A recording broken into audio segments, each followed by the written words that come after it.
Video 17, Math Lesson 2.7. This lesson deals with magnitude estimates.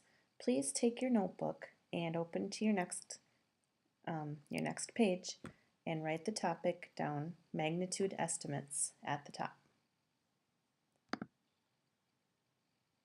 Copy these notes into your notebook. A magnitude estimate is a ballpark estimate. It is a very rough estimate that tells you what place value the answer will land in.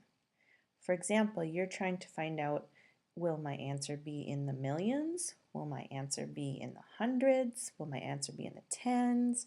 Will it be in the tenths? Will it be in the thousandths? That's the kind of estimate that you're making. You want to figure out what ballpark is it in.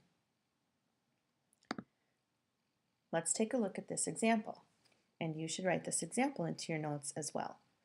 Let's say you have a problem 8 8/10 times 425. Now, when making a magnitude estimate, generally you're going to use numbers that, you're going to round numbers, and you're going to use ones that work well for you. A good hint to follow though is that you should round each factor to the greatest place. So, for example, if you look at the number 8 8/10, the greatest place is the ones place here. So we should round it to the ones place, or the nearest whole number. If I'm rounding 8 8/10 to the nearest whole number, I get 9. So I'm going to round that to 9. Now 425, the greatest place is the hundreds place. So I'm going to round this number to the nearest hundred, which would be 400.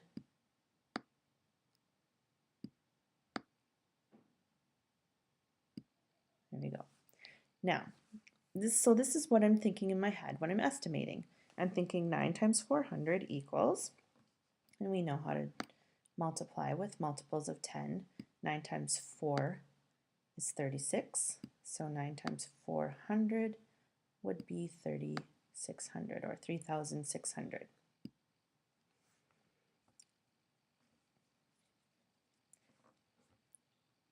I can see then, by doing this estimate, that my answer should be in the thousands place. And if you take your calculator, or if you write it down on paper and find the real solution to this problem, you will see that the answer does end up 3,000 something. And that's how you make a magnitude estimate. Now normally we would be thinking this in our heads. We don't always write down our estimates, but for practice purposes and so that we can check your work and look at your thinking, you'll often be asked to write down what it was that you were thinking.